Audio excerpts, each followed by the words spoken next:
If a good God can exist, then an evil God can exist. And I'm wondering how we, as humans, could be able to tell the difference between a good God and an evil God. What would a God have to do for you to consider him to be an evil God? What act would he have to perform for you to say, okay, yeah, that is an evil God? You might think it should be easy to distinguish between a good God and a bad God, but I'm thinking that it might be a harder task than we imagine. According to the Bible, we judge humans by their fruit. We do that with angels as well. The Bible says some angels are good and some are bad. And their goodness or badness is based on what they do. And isn't that how the devil is judged? He's supposedly evil because he commits evil acts. I'm honestly not sure what he's ever done, but that's what people think. That he's evil because he commits evil deeds. He practices evil. So what about a God? What are the fruits of an evil God? How would we know? How would we recognize an evil God? Let's consider some behaviors that we as humans view as bad or evil. I think most of us have some ideas about what we would or at least should consider to be corrupt and unsavory behavior. Let's think about murder, for instance. Would a God who murders or tells humans to murder be evil? I mean, it's a simple question, and it really should be easy to answer. So is a God who sanctions murder an evil God? Apparently not. According to the Bible, you can murder even innocent people and be pleasing to Yahweh, who is supposedly good all the time. At least that's what his followers swear or affirm. So a God can approve of murder and be good. He can even command murder, and that of innocent children and suckling infants, and still be a good God. Okay, what about incest? Oh, we tend to look down on that, right? So would a God who is okay with incest be evil? Nope. A God can approve of incest, and he's still a good God. The God of the Bible actually set up incest as a necessary act when he created the world with only two people. He could have made more humans. It's not like it would have been too hard for him. So, not murder, not incest. Good gods approve of those. What next? Human trafficking?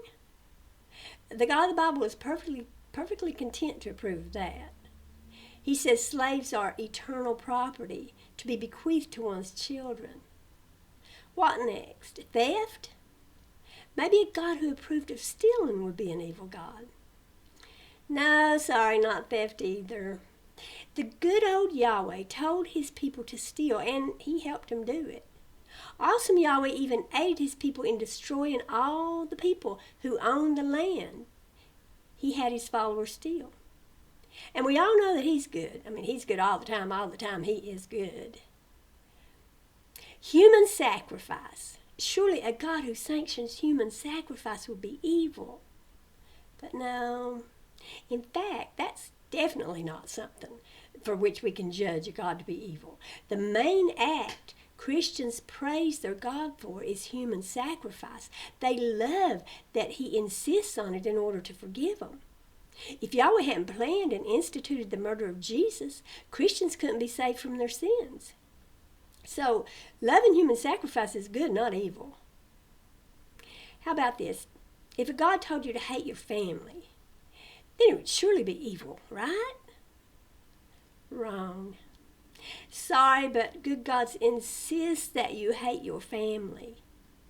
Luke 14:26, W.E.B. says, if anyone comes to me and doesn't hate his own father, mother, wife, children, brothers, and sisters, yes, and his own life also, he can't be my disciple. The word used for hate here is meseo. It means to hate, pursue with hatred, detest. If you don't pursue your brother and your children and parents with hatred and detest them, you can't be a follower of Jesus. Of course, 1 John 3:15 says, if you hate your brother, you're a murderer and you don't have eternal life abiding in you. And yes, it's the exact same word used in Luke 14:26, telling us we must hate our brother and everybody else in the world. Oh, and a good God doesn't just tell his children to hate. No, he hates people too. Malachi 1:1, the burden of the word of the Lord to Israel by Malachi, I have loved you, saith the Lord, yet ye say, wherein hast thou loved us? Was not Esau Jacob's brother, saith the Lord? Yet I loved Jacob, and I hated Esau, and laid his mountains and his heritage waste for the dragons of the wilderness. The word for hate there is sonne. It means to hate or be hateful or to be an enemy or foe of someone. And we can see he was Esau's enemy. He laid his mountains and his heritage waste. The God of the Bible is a hater, and we know he's good. So hating gods are good gods. Well, what about child abandonment and breaking of marital vows? Surely a God, if he told men to cast out their children and throw away their wives whom they promised to love forever, even when they do love their families and want to stay with them, that would be an evil God. Well, I'm sorry to tell you that this is not the case. In fact, good gods command child abandonment from time to time. The God of the Bible ordered Abraham to throw away his son Ishmael. He allowed slaves to cast aside their wives along with their children if it meant they could become free men. So if you can better yourself by throwing out your old family and, I don't know, maybe finding a younger wife who can give you more children, or, hey, just find a richer wife, so your life will be easier. Good gods are cool with that. Also, good Yahweh commanded the Israelites to do the same to their foreign wives and children. And this is not about normal divorce, not about two people being unable to live together and so they go their separate ways. And it's not about giving up a child because you're not able to provide for it. It's throwing away a wife you love and want to remain with and failing to provide for children you love or stay with them and raise them when you really want to. All just to please a God. Breaking vows and deserting your own little kids to make a God happy are good acts required by a good God. Well, then how about torture? Surely a good God would never authorize unfathomable torture, especially for an extended period of time. And any God who committed such an abominable act would be an evil God, right? Sadly, most Christians would say that even that doesn't make a God evil. They would say a good God must torture his victims, his children. Eternal torture is what we deserve, they say, if we tell a lie or steal a few grapes or simply fail to believe the good God exists, or if we're just even fearful. We can't be good without the threat of a burning fire. That's what they tell us. Oh, and good Christians long for the day when the furnace will be lit. They beg their God to hurry up and strike the match. They're like, how long? How long is it going to be before you come and start burning people? Hurry up, Jesus, make them pay. Yeah, that's Revelation 6:10. Mercy, I'm having real trouble coming up with anything that would make a God evil. The God of the Bible, the one who's good all the time, commits too many acts that I would think are evil, if he hadn't let us know that they're actually good. Let me put on my thinking cap. Think. I've got it. Picking up sticks on Saturday. We know that's evil. The God of the Bible kills you dead for that. And we know for sure he's a good God. So, if a God said it was fine to pick up sticks on Saturday and nobody had to die for that, he would be an evil God.